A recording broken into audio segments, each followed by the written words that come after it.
Hey guys, welcome to Agent After Hours. I'm here with my good friend Jim Schack to talk about farm and land sales today. So, Jim, you've been doing this for a long time and probably have sold more farm and land in this area than most agents around. Maybe all of them combined. No, I'm kidding.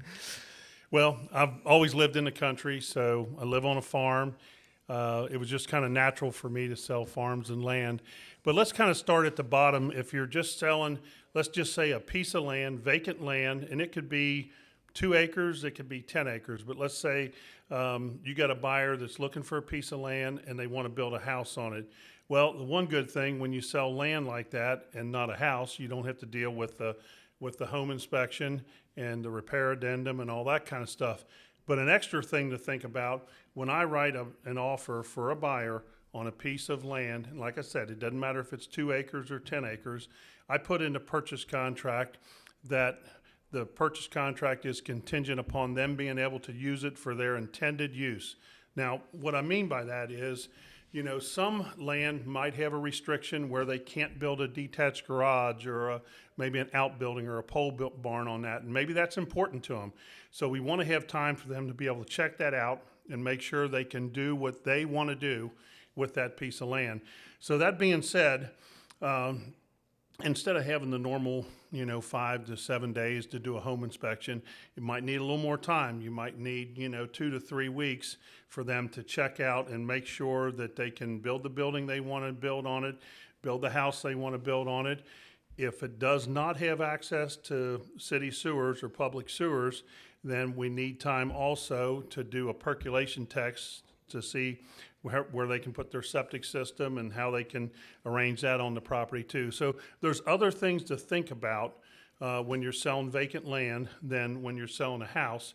But in a lot of ways, it is a lot simpler because oftentimes you've got a buyer that's got a big down payment. Sometimes they're putting 50% down, or it might even be a cash purchase depending on the amount of land and the price.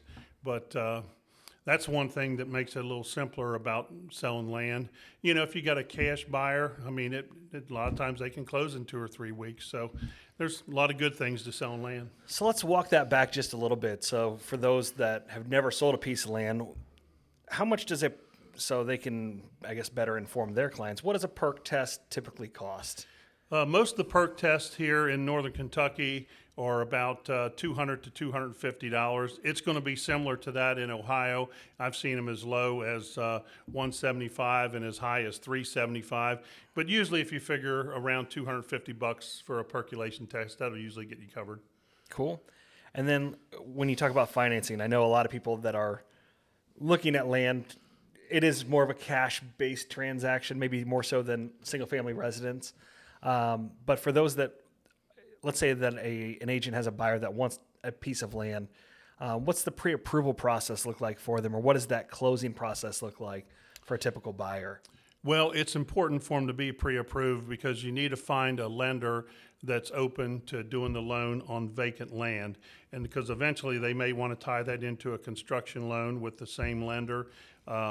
There are lenders that specialize in land, farm credit services. They're all over Farm Credit Mid-America. They're in Ohio and Kentucky. And then some of your local lenders too are good about lending on vacant land. But yeah, depending on the price range, it may be a cash purchase. There may be a little a loan involved, but it is very important for them to get pre-approved because oftentimes when they thought, well, I'm pre-approved for FHA or USDA loan, or maybe 3.5% down, or maybe even 10% down. But on vacant land, it's probably going to require a lot bigger down payment. Even the lenders that will lend on land oftentimes want at least 25% down, and oftentimes 50% down on the land. Wow. But if you got a $100,000 purchase price, and they want $50,000 down, some buyers are prepared for that. Sure.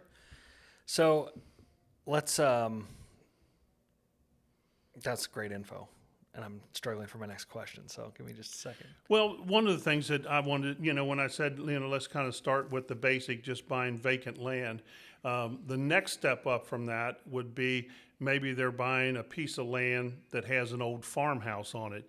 And maybe the buyers don't intend to occupy that farmhouse. It's either been vacant for a long time and has little or no value, or maybe the property is big enough where they can build their dream home and then maybe rent out the farmhouse at some point. The advantage to having a house on it, if it's livable, is it's just a whole lot easier to borrow the money because the lender is going to see that, as a dwelling has on value. the house has value, and that makes a difference too. Now, some lenders, they want that house to be at least 60% of the value of the entire tract. Now, if you've got an old farmhouse on 8 acres or 10 acres, sometimes that can work out. But if you've got a 50 or 75 acre or 100 acre tract and it's got an old farmhouse on it, you're probably not going to have enough value in that house. So they might have to get a little creative on their financing on that. And the other thing is, federal tax laws are if you have 10 acres or more, you can file for a farm exemption on your taxes, and you can fill out a farm exempt on your income taxes. Now, that doesn't make you exempt from paying taxes, but it does give you a little break on your property taxes. But the key there is 10 acres or more, and that's not a Kentucky law, that's not an Ohio law, that's a federal IRS thing if you have 10 acres or more. So that's why we do have some people that call and say, they want at least 10 acres, and sometimes that's what they're getting at. There's a lot of people, part of that getting out of a subdivision, that's why I always say use it for their intended use, because sometimes they want to have chickens or they want to have a couple goats or something, and if there's no restrictions against that, a lot of times, on a 5-10 acre tract, you can do that. But if there is a restriction, no farm animals, they just need time to check that out. You don't want somebody to get under contract on a piece of land and find out they really can't use it for what they want, and now they're scrambling, trying to get a release on the deal. We want to have time for them to work out, what they want to use it for, and make sure that everything's fine before they actually close. So a lot of times these parcels of land, they'll sit there for years upon years, right? They're undeveloped land. How do you go about finding those off-market pieces of land? Somebody drives by and says, that hillside looks like it'd be the perfect place for my dream home. Is there any secret sauce that you have other than obviously looking on the MLS like we normally would, or Land USA and those kind of sites? But yeah, I know it sounds kind of old-fashioned, but if I've got a buyer that's looking for a piece of land in a specific area, maybe it's a zip code, or maybe it's, a certain area that they're really interested in. I've done some door knocking already where that sounds like that's really old-fashioned, but it almost always gets me something. And it doesn't matter if you do that on a Saturday afternoon or if you do it on a Thursday evening or whenever. But all you need is one of those neighbors that'll tell the story on the rest of it. So-and-so said they'd never sell, but, their kids just moved out of town now. And, they might send you, give you a lead. It only takes one of those neighbors to kind of be a little bird dog for you. And it's an opportunity for you to give your cards out to everybody. And almost always, I'll either dig something up, or within 6 months, somebody will call me, and maybe that buyer's already gone, bought something else.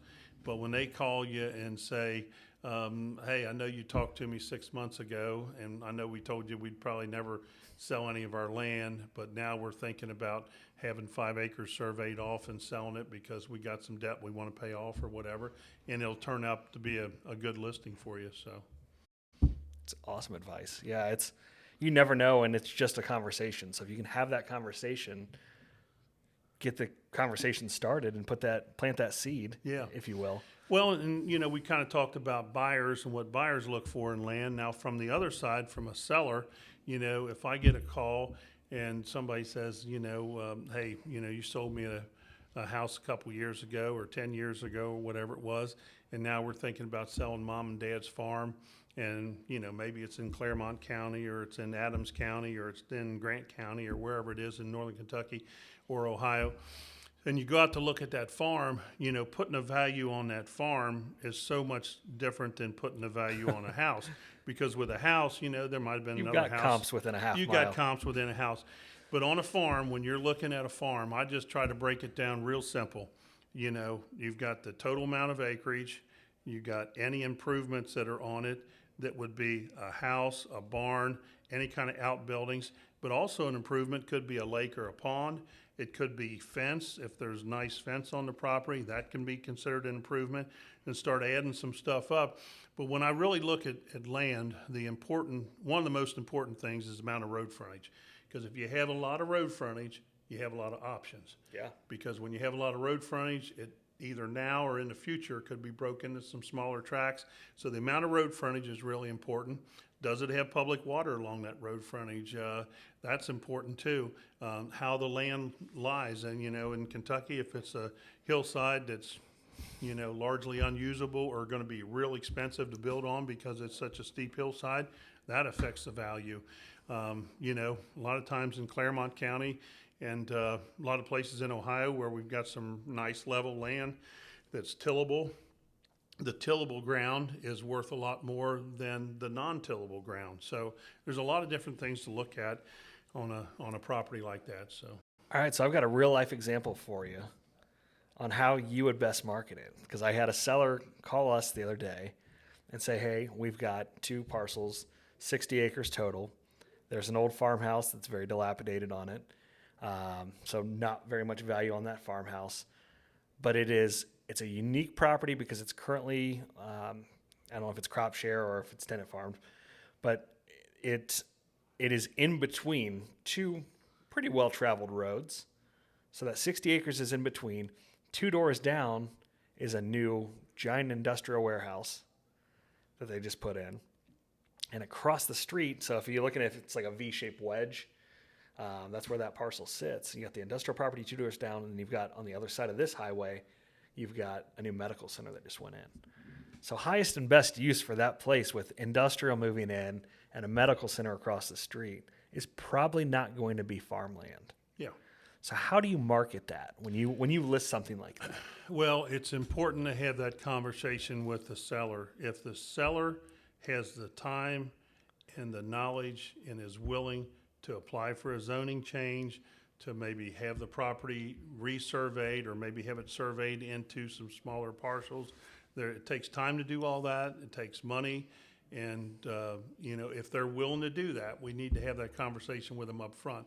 Because oftentimes, a seller will get upset when we sell a tract like that, all in one tract. Somebody comes in and buys it. Developer and or then whoever. A year or 2 later, they've changed the zoning, they've split it up, and it looks like they're doubling their money. And they may be doubling their money, but they may have, taken the time and spent money to do all that. Surveys and Yeah, they've done all that stuff. But we never want that seller to be upset with us. Golly, why didn't you explain that to me? If I would have done all that, maybe I could have made a little more money on the property that my family owned for 50 years or whatever. And then this guy owns it for a year, and he makes as much money on it as what we did. So it's important to have that conversation up front with the sellers on that particular piece of property. It's probably going to make sense to take your time, look at all your options, and if you need to have a zoning change or you need to do something like that on it, try to educate your seller with that, or at least put them in touch with a good real estate attorney that can help them through that process as far as the zoning change goes. Well, and so in talking with Shannon about it, I said, let's go ahead and call the township or the county to find out, what are our options here, and, apply for that variance or apply for that zoning change. What does that process look like for this seller if they wanted to proceed with it? What is the time frame? What surveys would be involved? And you can talk to typically you can talk to the township or you can talk to the county and find out, would they even consider this? Yeah. Because if you're talking about switching over a piece of land that's in a highly residential district and you want to switch it to industrial, they're going to say no. Yeah, there might be a lot of pushback on that. So. Right. Yeah, but you'll get a good idea from talking to that planner, community planner, whoever that might be, the person in charge of zoning, as to what their thoughts are on it. Absolutely. Absolutely. One of the things that I've done over the years, and this is particularly true when you get into outlying areas, It may be Bracken County in northern Kentucky, or it may be Adams County in Ohio. But the hunting and recreational land, and I've sold several of those pieces on both sides of the river. But one thing that we don't think about sometimes is maybe a group of people that get together and form an LLC or form some kind of a group where they're going to buy the piece of property together. It's not hard to do that if they got an attorney that can set that up for them, and then they need to work with their lender so that, you know, they can get pre-approved. So when they find the piece they want, they're all ready to go. But we've sold several recreational pieces and hunting property in both Ohio and Kentucky that were used just for that. And oftentimes those are bigger tracts too. Sometimes it might be 50 acres, might be 100 acres, might be 150 acres. So, you know, it's a good sale for you because it might be $300,000-$400,000, you know, contract. And as long as they're pre-approved and they got their LLC or their corporation set up ahead of time, we've sold a lot of recreational property like that. What's the largest tract that you've ever sold? Largest tract I've ever sold is 290 acres. So I haven't sold any, you know, this ain't like out west where you sell thousands of acres. But I talked to my wife's family in Minnesota, and they farm over 1,000 acres, and I was like, "What?" Holy cow! Yeah. But no, something you didn't know about me. My first year in real estate, my family had 2 farms. So my second and third sales of my career, I was thrown to the wolves and sold a 120 acre and an 80 acre farm. Oh wow! Wow. And it was a learning experience, I can tell you that.